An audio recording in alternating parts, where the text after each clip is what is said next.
Sean bienvenidos en el nombre del Señor. Qué gusto estar de nuevo con ustedes y seguir compartiendo estas verdades preciosas que el Señor depositó en su palabra para nuestra edificación. Antes de entrar en el estudio de esta ocasión, les invito para que oremos al Señor, suplicando su bendición. Oramos. Querido Padre que estás en el cielo, alabamos y bendecimos tu nombre. Suplicamos que nos concedas la gracia de la presencia del Espíritu Santo.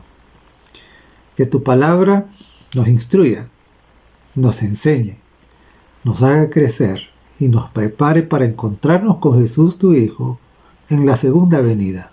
En su nombre te lo pedimos todo. Amén.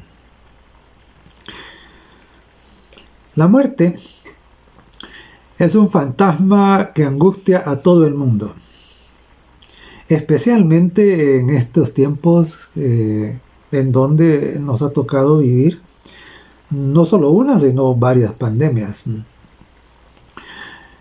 Y es interesante que recordemos que la muerte nunca estuvo en los designios de Dios para el hombre. Eso no formaba parte del plan de Dios para el ser humano. Y entonces, ¿por qué existe? En la epístola de Romanos, el capítulo 5 y el verso 12, encontramos cómo Pablo explica cómo es que la muerte aparece. Y dice: por tanto, el pecado entró en el mundo por un hombre, y por el pecado, la muerte. Así la muerte pasó a todos los hombres por cuanto todos pecaron. Entonces, la muerte existe por causa del pecado. La muerte es la consecuencia del pecado. Si no hubiese pecado, no habría muerte. Entonces, desde que entró el pecado, entró la muerte. Y esto ha causado dolor, ha causado turbación a la gente, especialmente a aquellos que carecen de una comprensión clara acerca de lo que la muerte significa, que no entienden cuál es la causa última de la muerte y tampoco han entendido todavía cuál es la solución al problema de la muerte. Recuerdo hace muchos años, mi abuelita decía: para todo hay solución, menos para la muerte. Y esa es una verdad parcial, porque sí hay solución para la muerte. Sí hay. Y precisamente vamos a conversar un poquito de eso hoy. Decíamos entonces que el pecado es la causa de la muerte. Si el pecado no hubiera aparecido, la muerte jamás habría aparecido. Por lo tanto, amar el pecado es amar la muerte. Y la victoria sobre el pecado es entonces lo que conducirá a la victoria sobre la muerte. O sea, no podemos tener victoria sobre la muerte si no hay victoria sobre el pecado primero. Ahora, una cosa que nosotros debemos mantener siempre presentes es que para nosotros los seres humanos que hemos heredado de Adán una naturaleza caída, a la que le resulta más fácil hacer lo que es malo que lo que es bueno, vencer el pecado y por lo tanto la muerte por nuestra propia cuenta es un imposible. Es decir, nosotros no podemos resolver el problema del pecado por nuestras propias obras. Es imposible. Entonces, ¿qué vamos a hacer? Precisamente porque no podemos nosotros obtener esa victoria solos por nuestra propia cuenta, por nuestras propias acciones, es que el Señor Jesucristo vino, se encarnó, fue a la cruz. Y es solamente por medio de Jesucristo que nosotros podemos vencer el pecado y recibir la salvación. No solamente. No existe otro camino, no hay otra opción. Leo en Efesios el capítulo 2, los versos 8 y 9, porque por gracia sois salvos por medio de la fe.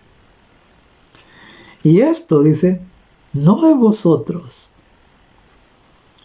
pues es don de Dios, es decir, es un regalo divino, no por obras, para que nadie se gloríe.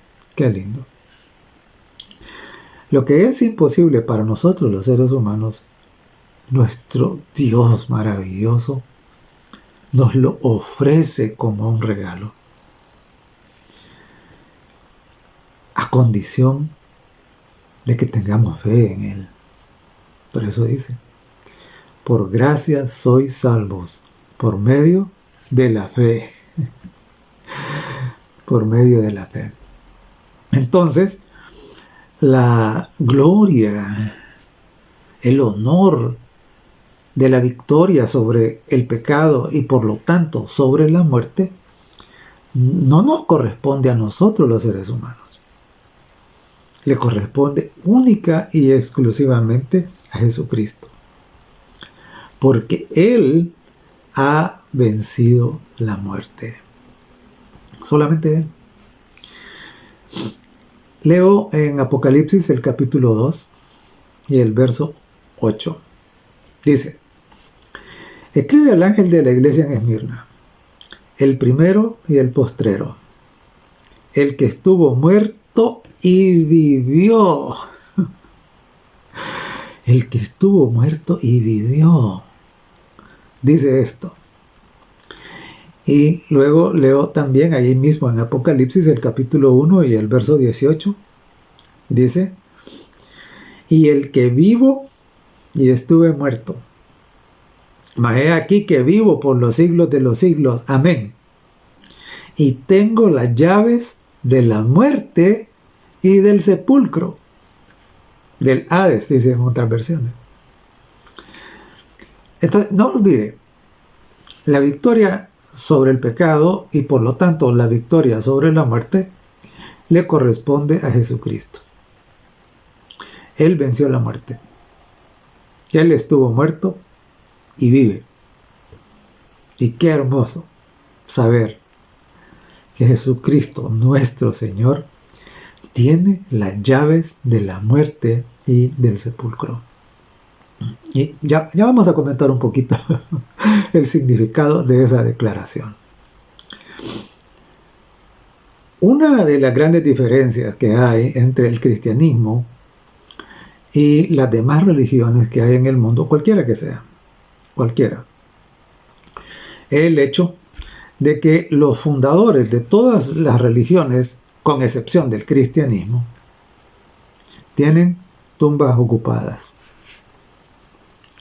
Es decir, sus fundadores pueden haber sido personas muy honorables, muy bien intencionadas, tal vez, muy buenas personas, pero no vencieron la muerte.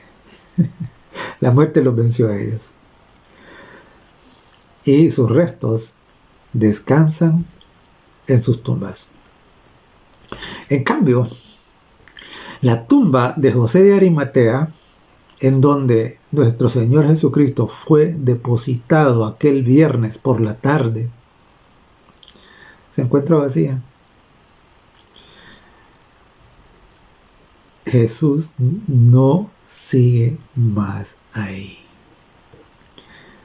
Y quiero compartir con ustedes un pasaje que está en el Evangelio de Mateo, el capítulo 28. Evangelio según San Mateo, capítulo 28, versos del 1 al 10. Escuche. Pasado el día de reposo, al amanecer del primer día de la semana, vinieron María Magdalena y la otra María a ver el sepulcro. O sea, esperaron que el sábado pasara. Reposaron el sábado conforme al mandamiento. Y cuando el reposo terminó, entonces fueron al sepulcro. El viernes, la prisa no les había permitido poner en el cuerpo de Jesús las especias aromáticas y todo esto que tenían preparado. Llegó la puesta del sol, cayó el sábado, entró el reposo y entonces se abstuvieron. Bueno, eso mismo debemos hacer nosotros. Reposar el sábado. Cuando el sábado pasó, entonces corrieron al sepulcro, según ellas, para hacer la tarea que había quedado pendiente. Pero mire qué hermoso lo que dice la Biblia.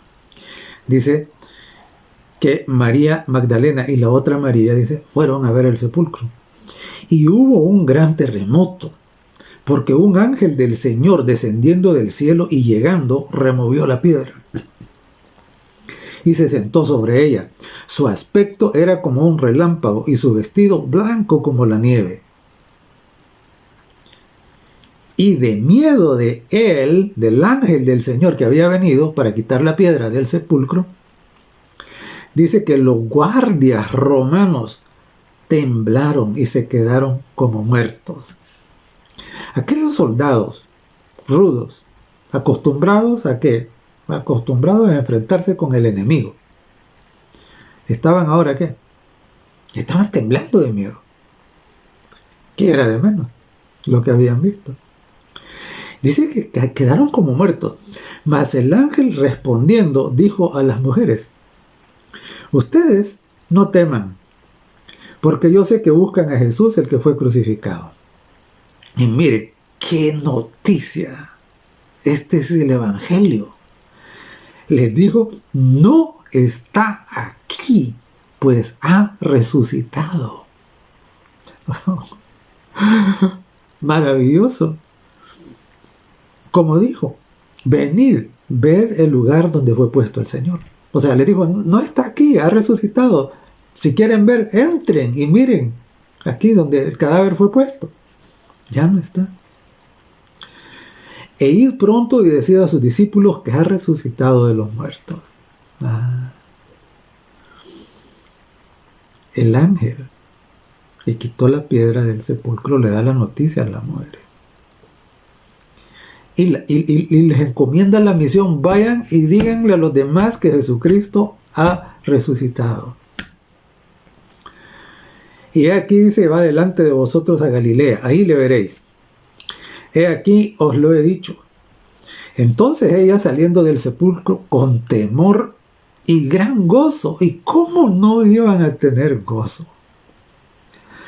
Saber que Jesús, el divino Maestro, el Santo Mesías, que había sido crucificado, ahora estaba vivo de nuevo. Y dice que salieron, dice, con temor y gran gozo, y fueron corriendo a dar las buenas noticias a los demás discípulos. Y mientras iban a dar las nuevas a los discípulos, aquí Jesús les salió al encuentro, diciendo, salve. Y ellas, acercándose, abrazaron sus pies y le adoraron. Me encanta. Porque dice acá, primero el ángel les da la noticia y ellas salen corriendo, ¿no?, a compartir la noticia que el ángel les había dado. Pero precisamente Jesús les sale al encuentro y les habla. Y es importante que notemos que dice que ellos le abrazaron los pies. ¿Esto qué nos dice? Esto nos dice que no era ningún espíritu. Esto nos dice que no era una imaginación que ellos estaban teniendo, que no era un holograma, que no era una cosa etérea, que no era un fantasma. Era Jesús que había resucitado. Por eso dice, y le abrazaron los pies y le adoraron. Es decir, tenía cuerpo. Entonces Jesús les dijo, no teman, vayan y den las noticias a mis hermanos, para que vayan a Galilea y ahí me verán. Y claro, en 1 Corintios, el capítulo 15, en los versos 3 al 7,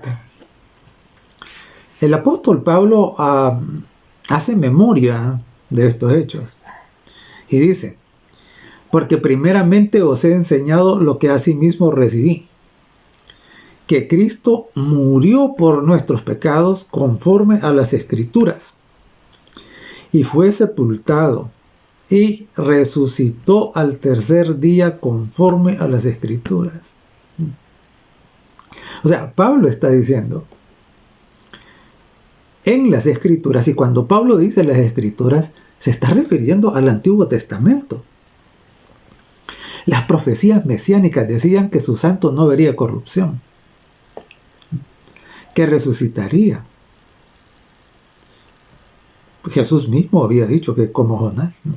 Entonces, tal según la Escritura. Entonces, y Pablo dice que resucitó al tercer día. Y después dice, apareció a Cefas. Cefas es Pedro. Y después a los 12. Después dice, apareció a más de 500 hermanos a la vez. De los cuales muchos viven aún, dice Pablo. O sea, cuando él escribió esto, todos estos hermanos que habían visto a Jesús resucitado, estaban con vida. Otros ya duermen, dice. Otros ya habían ido a descansar al sepulcro. Después apareció a Jacobo, dice, después a todos los apóstoles. Y hermanos y amigos, aquí hay algo que es especial, no es único. Miren, de repente aparecen ahí algunas personas diciendo que se les apareció un ángel y que les dio un mensaje especial, y ya, bueno, algunos hasta han fundado algunas religiones, pero solo ellos. Nadie más vio eso. Nadie más vio lo que les dio el ángel. Nadie más, solo ellos.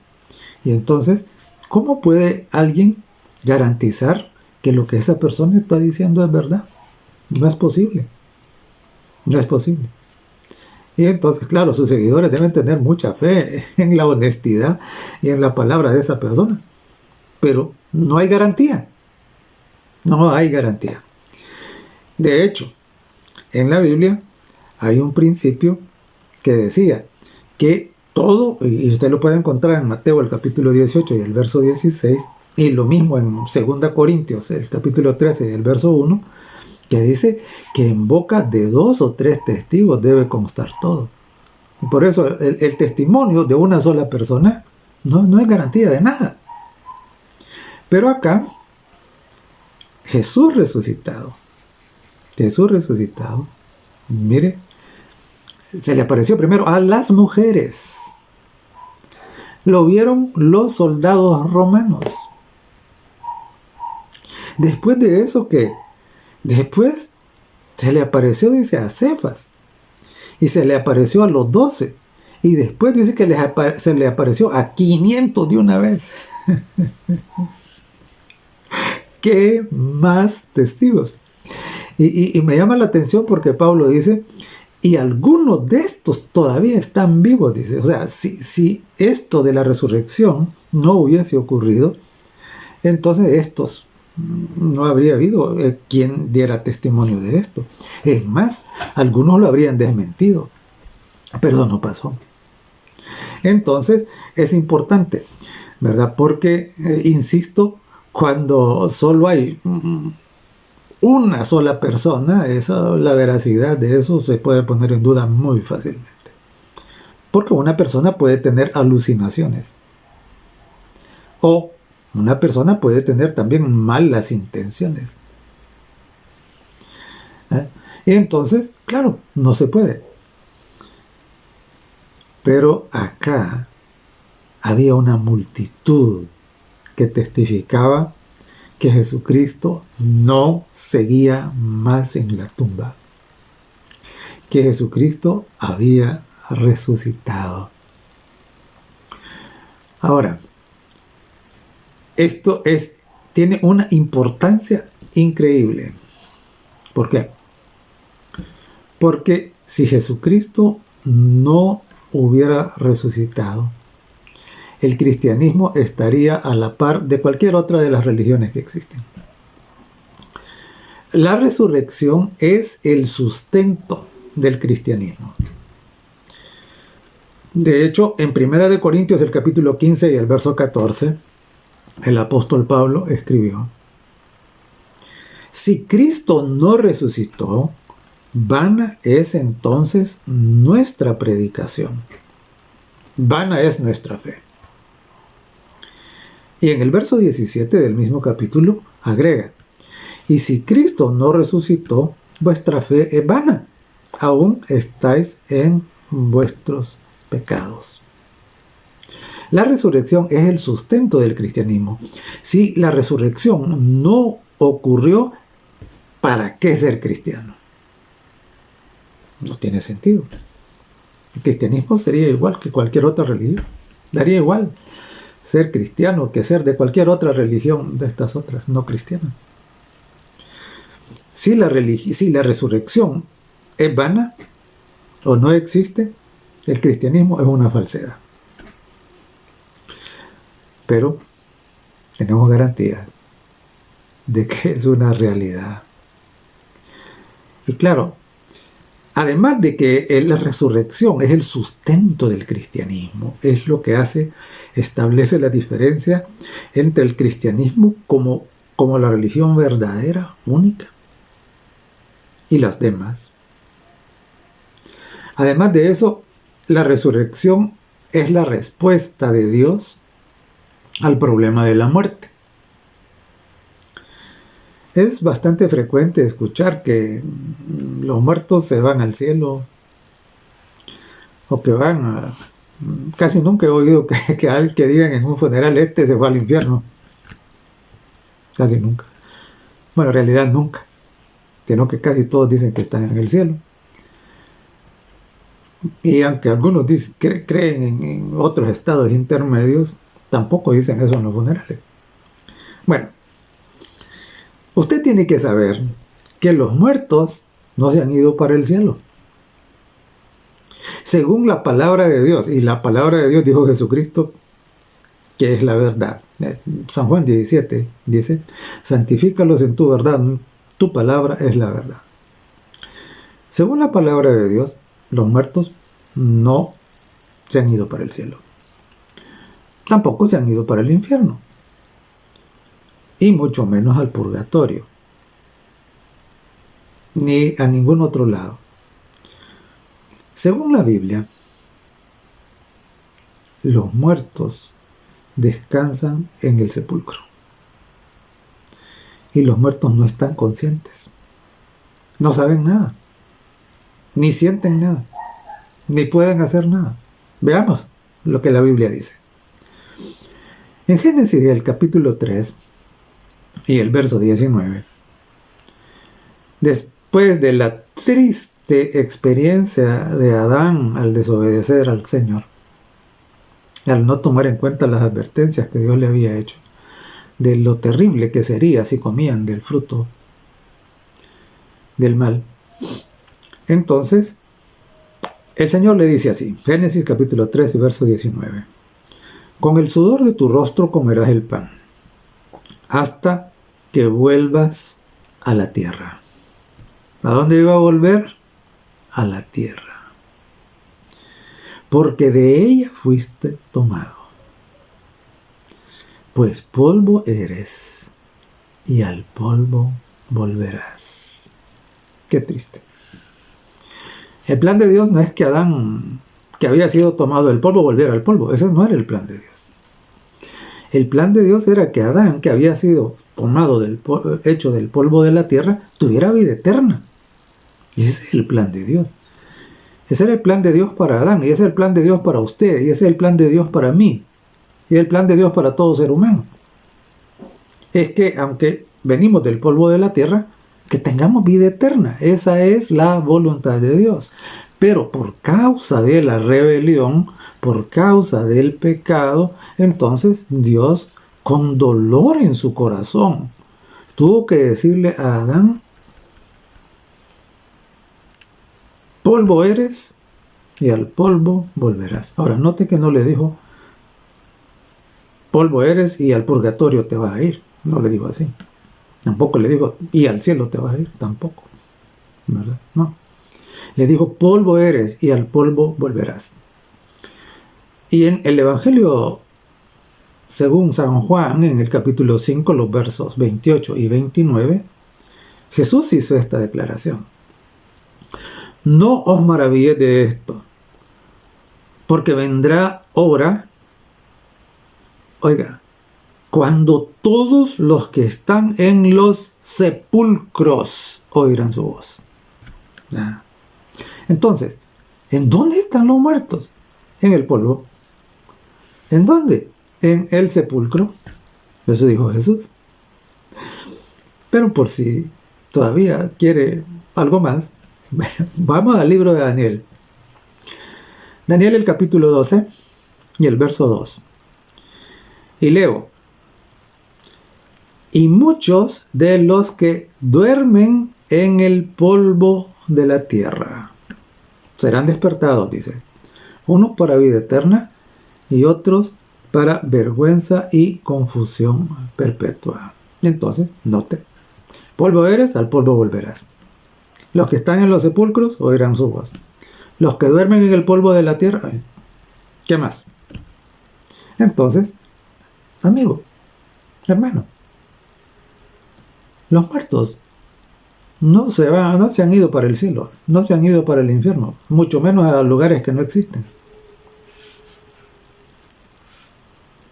Todos los muertos han ido ¿a dónde? Han ido al sepulcro. Ahí esperan.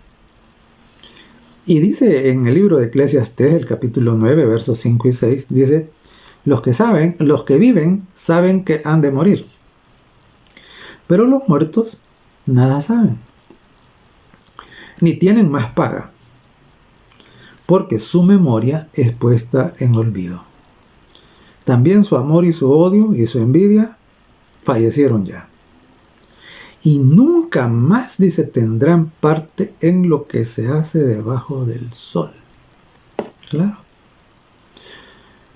Mire, existe la idea de que los muertos se van al cielo, se van a otro lado y que desde allá están cuidando a los que quedamos aquí y que se entristecen o se alejan. Eso no existe.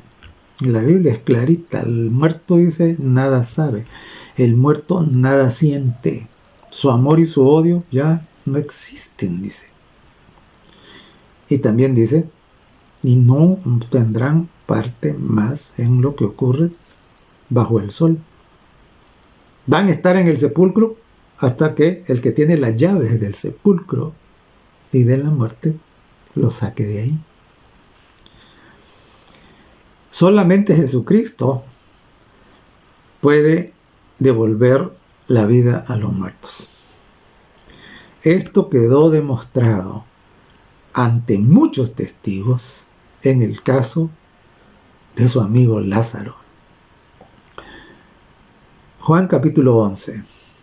En el capítulo 11 de Juan encontramos nosotros la historia, el relato de lo acontecido. Pero no quiero mirar todo el capítulo. Usted puede mirarlo, lo invito a que lo haga. Pero quiero reparar en los versos 43 y 44. Antes de leerlo, recordar lo siguiente. Si usted lee el capítulo, entonces se va a dar cuenta de que Lázaro ya tenía 4 días de muerto.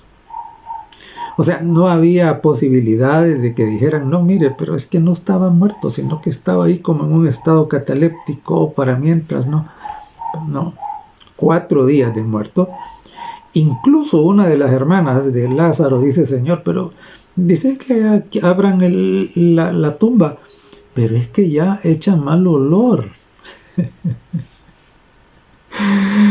Y Jesús esperó que pasara todo ese tiempo para que quedara clarito que Lázaro estaba bien muerto. Estaba muerto completamente, ya. Estaba en descomposición su cadáver. Pero después de que Jesús llega, Jesús les recuerda que los que creen en Él tendrán vida. Y después de que da gracias al Padre, que ora, dice el verso 43, y habiendo dicho esto, clamó a gran voz, Lázaro, ven fuera. Y el que había muerto salió, atadas las manos y los pies con vendas, y el rostro envuelto en un sudario. Jesús les dijo, desátenlo y déjenlo ir. Ahora, a mí me llama la atención porque no le dice, Lázaro, baja del cielo. Y le dice, Lázaro, sal del purgatorio. ¿Y por qué? Bueno, ya hemos visto antes los pasajes que nos dicen claramente que los muertos están en el sepulcro. Es en el sepulcro donde Lázaro estaba. Y por eso el Señor le dijo, ven fuera, ven fuera. Y este acontecimiento no es cualquier cosa. Porque este acontecimiento tenía como propósito dejar claro a todos aquellos que estaban mirando ahí, que era una multitud, y a nosotros también, que Jesucristo realmente tiene las llaves de la muerte y del sepulcro. Y esa garantía y esa resurrección de Lázaro es la garantía de la resurrección de los santos. Así como Lázaro resucitó, también Jesús va a resucitar a todos aquellos que le confíen su vida. A todos aquellos que entren en una relación de pacto con Él.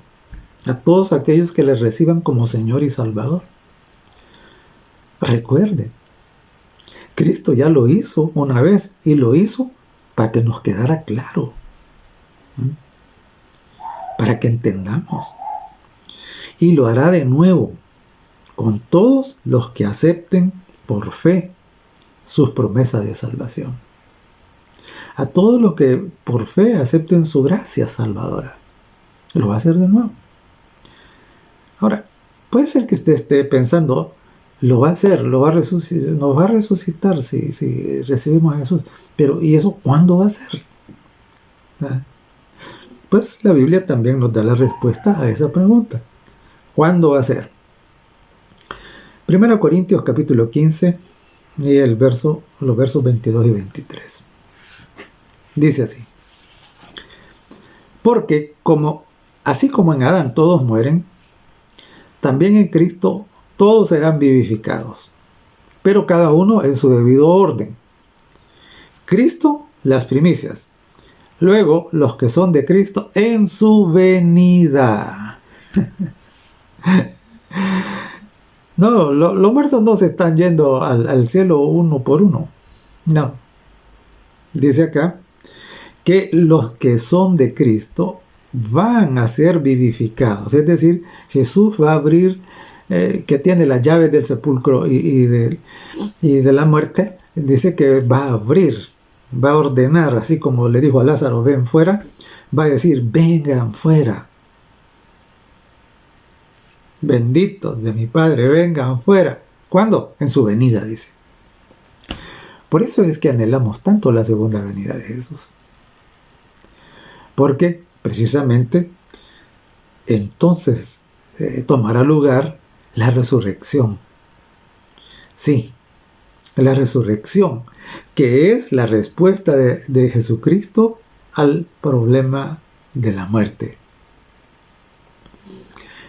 Dice Apocalipsis capítulo 2 y el verso 11.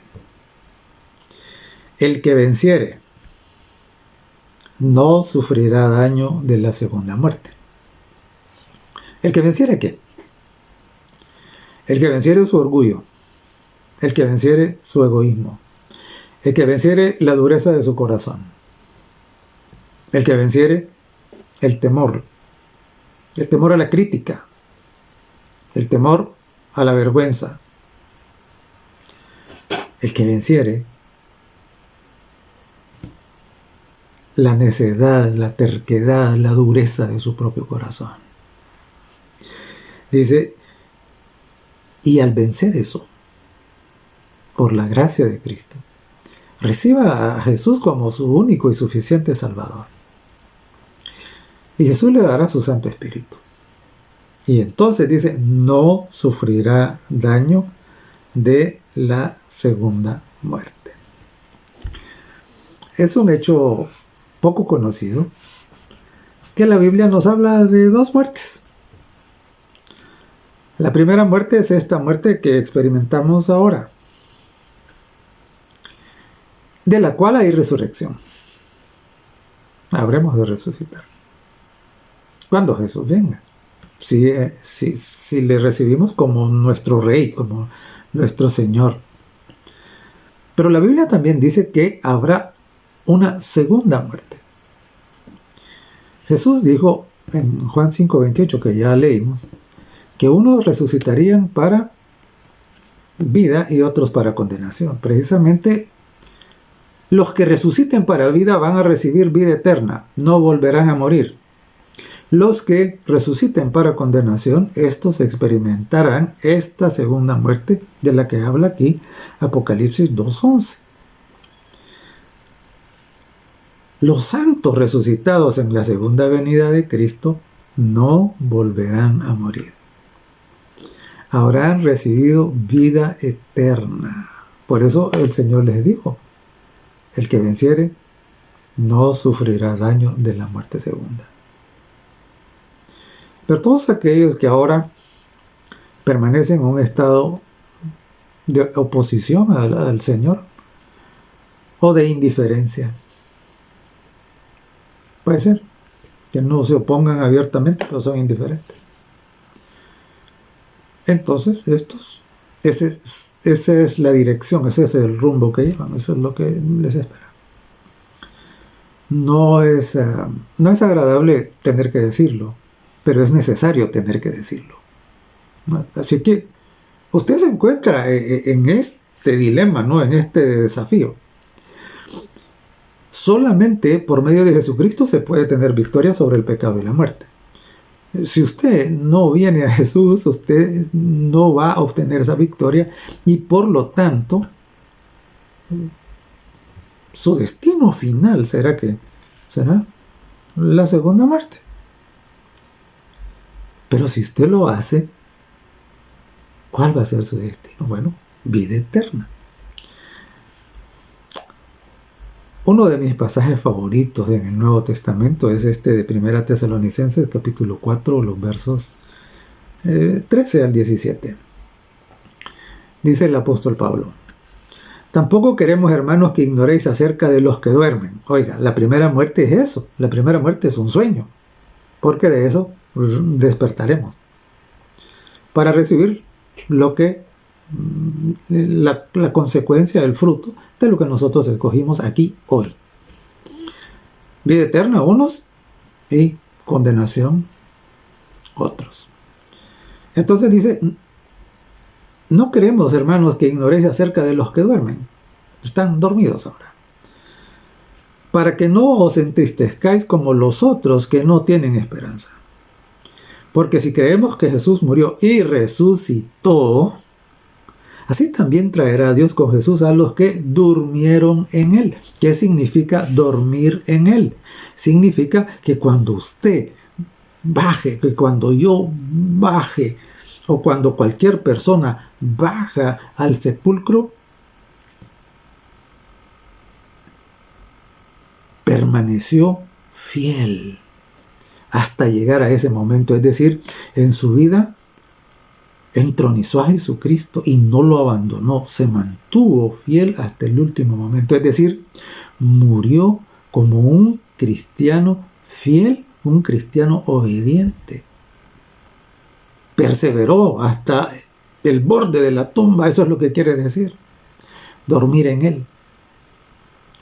Es decir, que murió con la confianza y la fe puesta en la palabra redentora de Jesucristo y en la esperanza de la resurrección y la vida eterna. Eso significa dormir en él. Entonces dice que Dios traerá con Jesús a los que durmieron en él. Por lo cual os decimos esto en palabra del Señor, que nosotros que vivimos, que habremos quedado hasta la venida del Señor, no precederemos a los que durmieron. Porque el Señor mismo, con voz de mando, con voz de arcángel y con trompeta de Dios, descenderá del cielo. Y entonces dirá como cuando le dijo a Lázaro, ven fuera. Y dice luego Tesalonicenses, y los muertos en Cristo, eso es por eso que dice, durmieron en él. Los muertos en Cristo resucitarán primero. O sea, el problema de esta muerte primera no es ella, es morir sin Cristo, ese es el problema. Entonces, dice, los muertos en Cristo resucitarán primero. Luego nosotros los que vivimos, los que hayamos quedado, seremos arrebatados junto con ellos en las nubes para recibir al Señor en el aire y así estaremos siempre con el Señor. ¡Qué hermoso! La resurrección. Nuestros seres amados que murieron en Cristo se levantarán. Estaremos increíblemente gozosos de recuperar a nuestros seres amados que se nos adelantaron y perseveraron, habiendo perseverado hasta el último día de sus vidas en la fe de Jesús. Pero más hermoso todavía es ver a Jesús. Y dice que seremos arrebatados, todos, de una vez, todos, para recibir al Señor. Y así estaremos, note, siempre con el Señor. ¿Es que acaso ha oído usted alguna otra noticia mejor que esta? Yo no. Y por eso es que no nos callamos. Por eso es que la queremos compartir con los que no la conocen o por los que no la han entendido bien todavía. Porque no hay mejor noticia. Jesús viene pronto. Y ese día,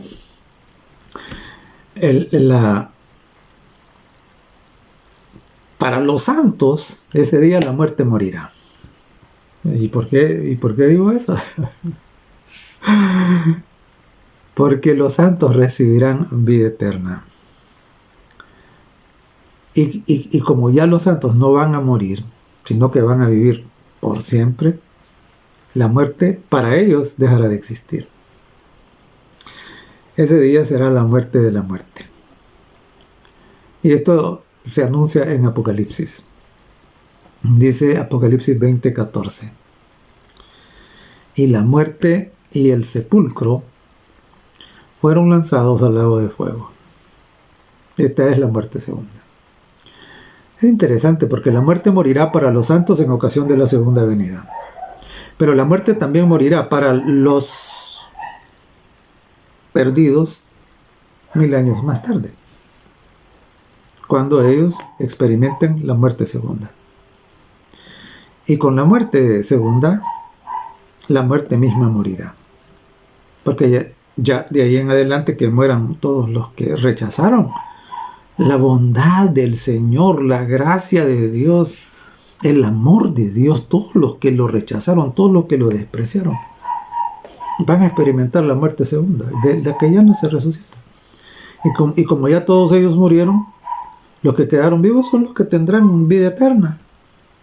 Es decir, la muerte habrá muerto con los perdidos.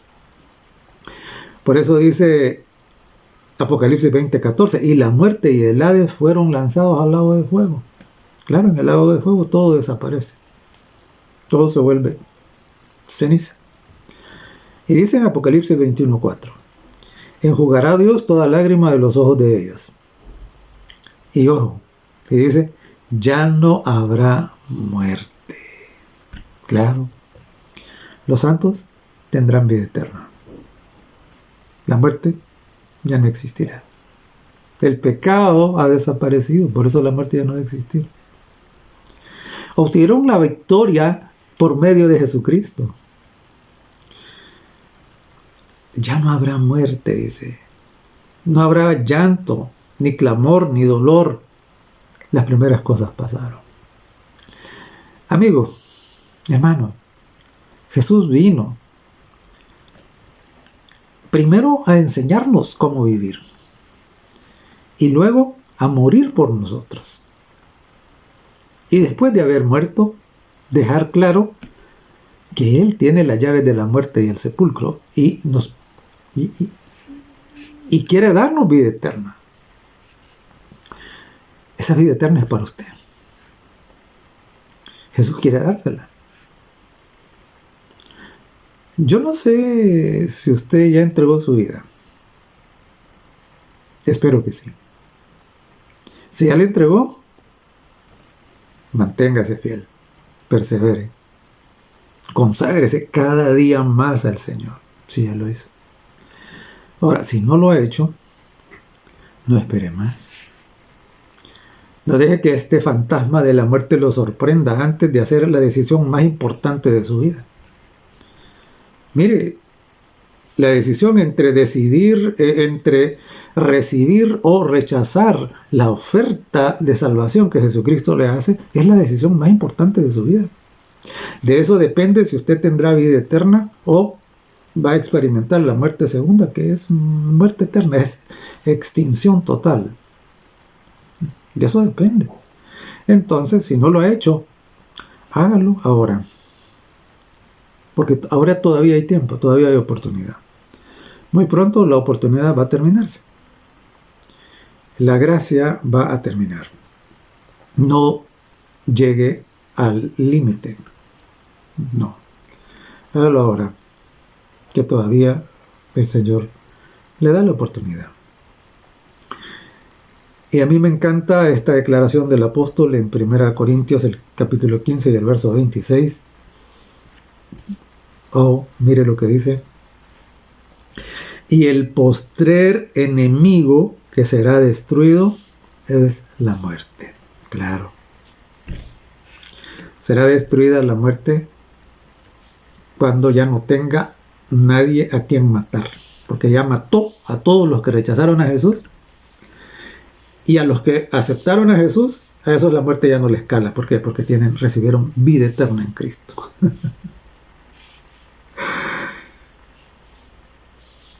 ¿En cuáles va a estar usted? Y el postrer enemigo que será destruido es la muerte. Y es emocionante, ¿no? Cómo el apóstol cierra el capítulo 15 de 1 Corintios. Dice los versos 54 y 55. Y cuando esto corruptible se haya vestido de incorrupción, ya el pecado desapareció, y esto mortal se haya vestido de inmortalidad, ahora es para vivir eternamente, entonces se cumplirá la palabra que está escrita: sorbida es la muerte en victoria. ¿Dónde está, oh muerte, tu aguijón? ¿Dónde, oh sepulcro, tu victoria? Derrotados por Cristo. La muerte y el sepulcro habrán quedado en la historia. Y los santos vivirán eternamente para celebrar la vida que recibieron precisamente como un regalo de las manos de Jesucristo. De nuevo le hago la invitación. Tome la decisión antes de que sea demasiado tarde. Aférrese a Jesús y abrigue esta esperanza. Prepárese para el encuentro con Él. Que Dios le bendiga. Bondadoso Padre que estás en el cielo, bendecimos y alabamos tu nombre. Anhelamos el día glorioso, cuando los que nos adelantaron a ir al sepulcro sean resucitados por tu gran poder y reciban precisamente la vida que no tendrá fin. Anhelamos, Señor, ese momento cuando seamos arrebatados juntamente con ellos para encontrarnos contigo. Por favor, fortalece nuestra fe y ayúdanos a perseverar. En el nombre de Jesús lo pedimos. Amén.